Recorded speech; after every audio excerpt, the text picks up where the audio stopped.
Okay, welcome to Angry Andy Reviews, and it's late, but I want to give my thoughts while they're very fresh in my mind about Kenobi, Episode 4. And right at the top of my notes, I literally wrote, the dialogue is arse. And it is. The dialogue, not just in this episode, but in much of the series thus far, has been unadulterated arse. The writing is poor. It's really poor. And it's starting to become a pattern with these Star Wars shows. Unfortunately, I'm starting to notice it more and more. The conveniences that are on display throughout, constant conveniences. This episode, let's just get straight to it. This episode is a massive homage to A New Hope. It's carbon copy in some respects of, the Death Star escape. Um, I say carbon copy, I'm being ridiculous there. It's not, it can't be a carbon copy. There's no way you can create that level of fun and, excitement. And this episode doesn't.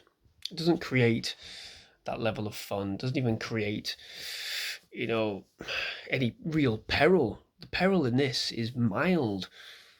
It's like a really shit mild curry that you get from Asda in a tin.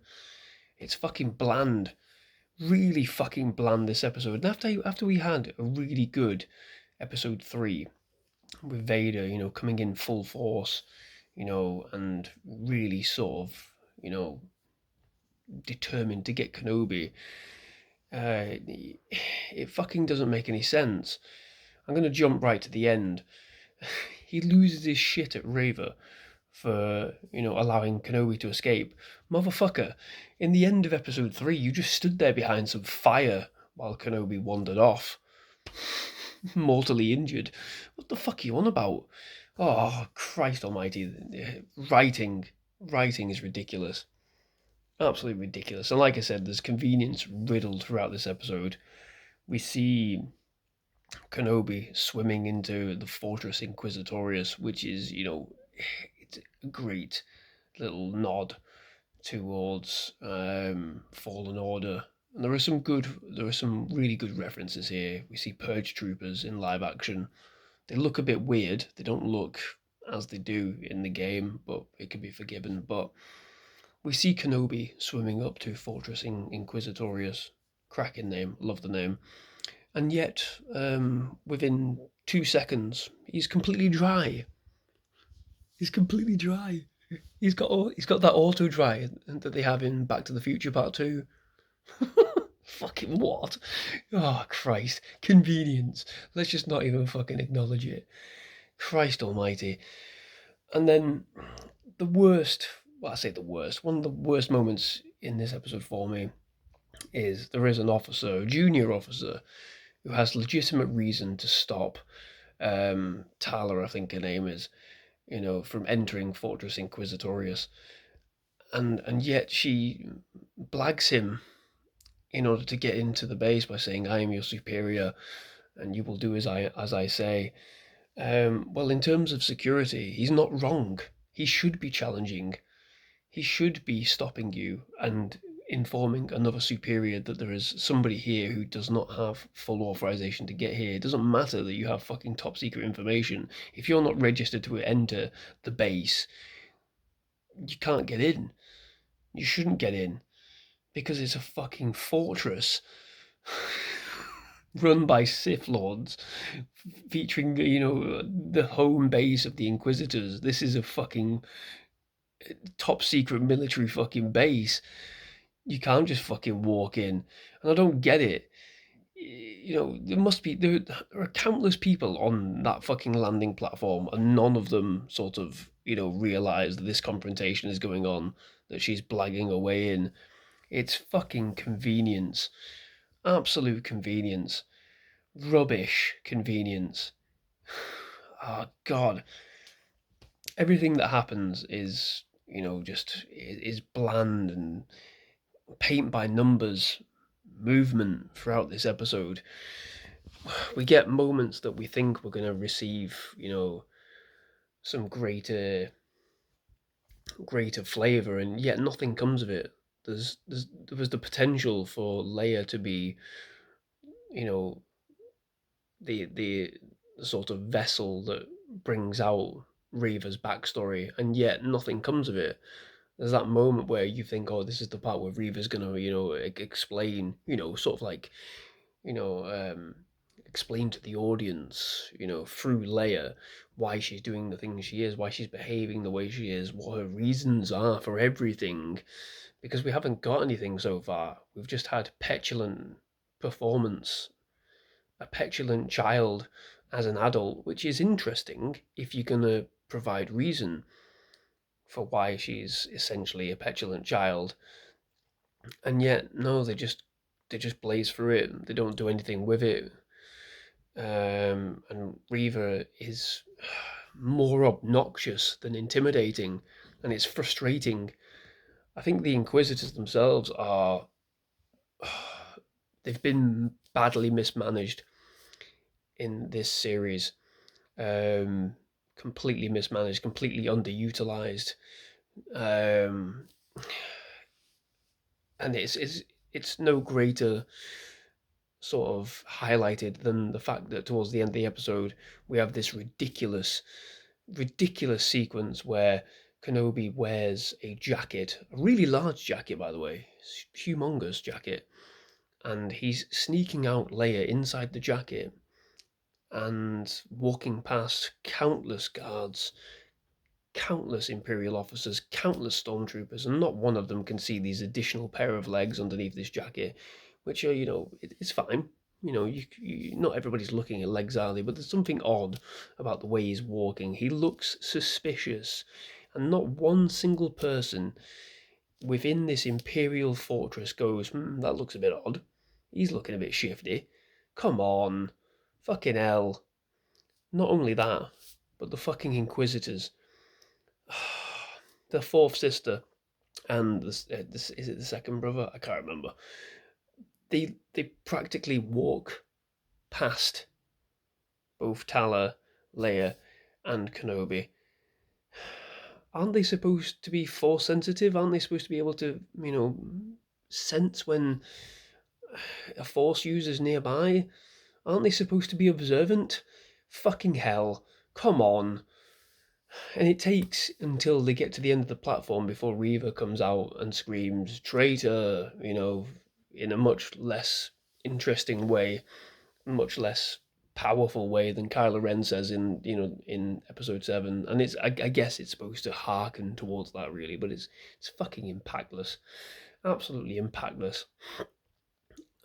And to top it off, what really cemented this as being a fundamentally poor episode for me is that the action sequences, what little they are, feel so stilted.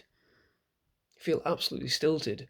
And what it's done is it's made me go back to episode 3 and watch the fight choreography with Vader. And bugger me, when you really look at it, it's poor and slow. Fucking hell.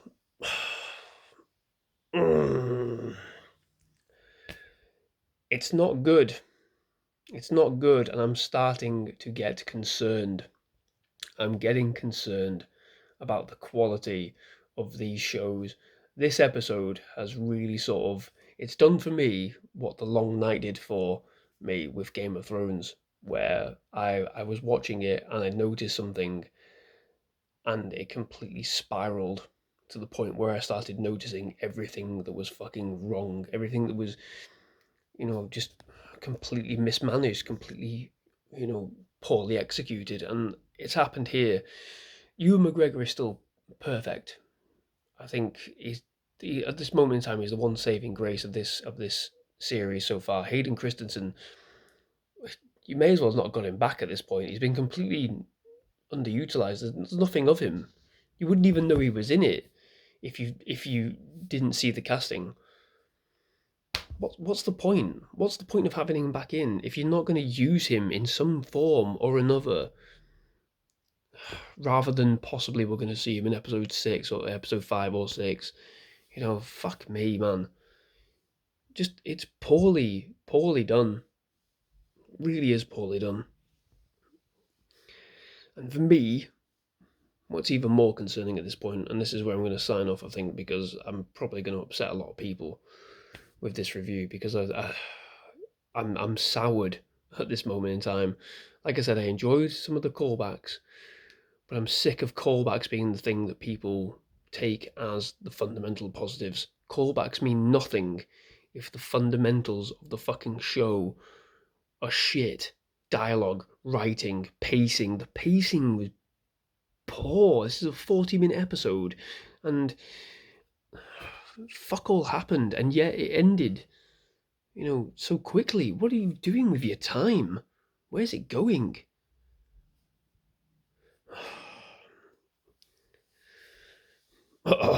Yeah, I'm gonna throw it out there. I am on the verge of giving up with Star Wars shows. I am on the verge of giving up because it's Boba Fett was the thing that really sort of made me like, oh Christ, Kenobi needs to really hit the mark here. And apart from episode 3, I think I was over enamored with the Vader impression. I think everyone was, because we want to see Vader. We love Vader. Everyone loves Vader. Vader is everything to me. He always has been. Just as much as Luke, just as much as Han and Chewie and Leia and R2 and C-3PO. It's fucking Vader. Vader is it. And perhaps my judgment was clouded last week by Vader's brutality, but this week I am on the edge. I like the look of Andor, but I'm concerned about the fucking writing going forward, because the writing is shit here. It's poor. It's crap.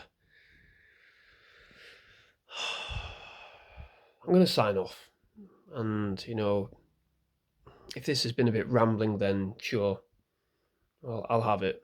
I tend to do these rambling reviews at the minute because I don't have this sort of controlled environment where I can sit down and really sort of think of my reviews and you know you know record them at my station, as it were. Um, but I think at the same time, it's allowing me to sort of get my thoughts out straight away. Um, but yeah, I'm fucking concerned. I'm fucking concerned.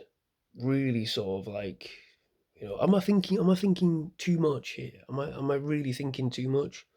I struggle saying that because I'm not the kind. Anyone that knows me, I'm not the kind of person that can sit back and just allow a show to happen, allow something to happen. It's in my nature to analyze critically. I have done for a very long time, to a detrimental point sometimes, and I freely accept that. But I can't just allow something to be shit and pretend otherwise. I can't. And this episode was shit for me, with some sprinkles of good stuff. Like I said, the Purge Troopers, this weird reveal of all these Jedi's, encased in this amber, and it looks like amber. They look like the amber, the mosquito in Jurassic Park, encased in this weird amber. That's fucking interesting. You know, the creepy nature of this. Really tap into that. Give me something that's fucking terrifying. Something with, mild threat. We know nothing's going to happen with Kenobi and Leia, but give me something. Give us something that makes us go, oh shit, nothing's right here. Something's off. Something's going to affect the way they think in the future. Give us something that does that. But no, we're left with fucking Reva's school complaining and Vader being a petulant child. you let him go in the last episode and now you piss somebody else has? Get a fucking grip.